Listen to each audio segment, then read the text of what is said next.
Bab 1803. Di sisi lain, katanya di Gunung Reribu ini penuh harta karun.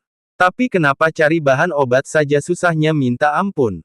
Saka mengerutkan alis, wajahnya muram. Dia berjalan sambil mengumpulkan bahan obat untuk meramu pil yang bisa meningkatkan kekuatannya.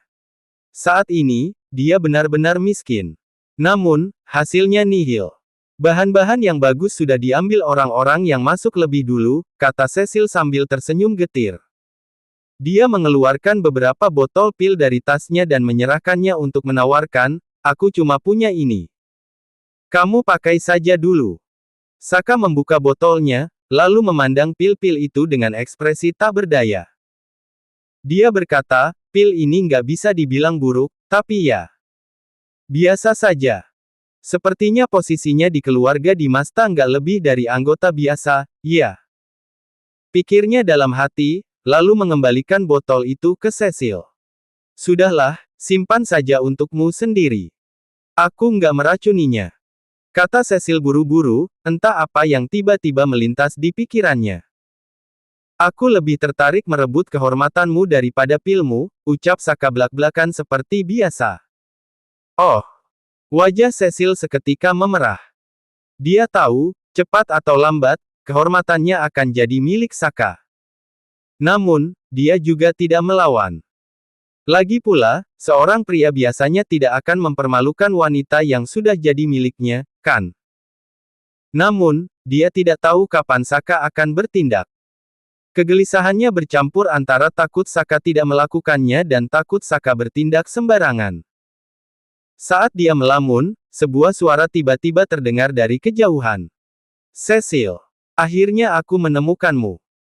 Tampak belasan orang dari keluarga Syahrir muncul, dipimpin oleh seorang pria dengan wajah tampan dan senyum lembut yang membuat orang merasa nyaman seperti terkena semilir angin musim semi. Zaki.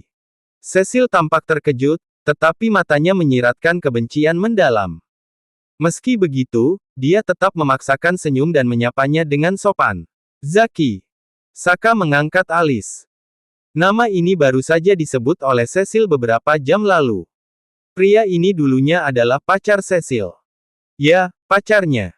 Sampai beberapa jam yang lalu. Setelah dia mendarat di wilayah ini, keluarga Syahrir memanggilnya, tetapi dia tahu posisinya berbahaya. Jadi, dia bersembunyi. Sayangnya, Zaki meneleponnya secara pribadi, memintanya datang. Begitu muncul, Cecil langsung ditangkap. Dari pacar, langsung jadi mantan. Cecil, apa yang kulakukan waktu itu hanya strategi. Dalam hatiku, aku masih memikirkanmu, kata Zaki dengan sedikit canggung, berusaha membela diri.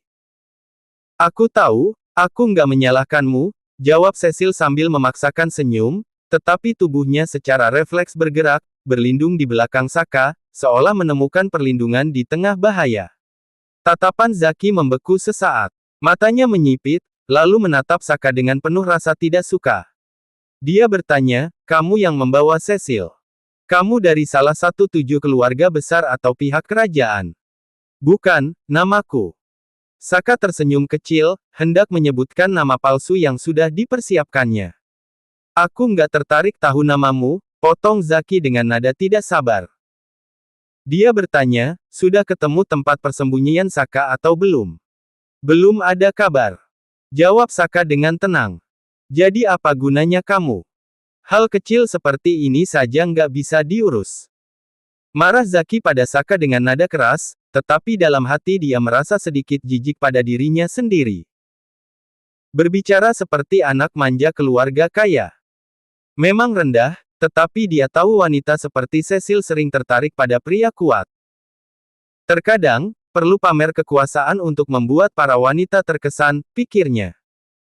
Lagi pula, di wilayah Gunung Reribu yang penuh bahaya ini, wanita seperti Cecil adalah aset langka. Menggunakan sedikit cara licik demi membuatnya tetap patuh dianggapnya sepadan. Raut wajahnya makin dingin. Dia membentak, aku tanya kamu. Tuli, ya. Saka tetap tenang, bahkan tersenyum kecil. Dia membalas, aku butuh barang yang dijanjikan. Kamu baru dapat barang itu kalau sudah ketemu dia. Jangan banyak omong, mana posisinya? Seru Zaki tanpa basa-basi. Dengan santai, Saka membalas, aku nggak punya lokasi pastinya. Tapi perkiraan posisi, aku bisa kasih.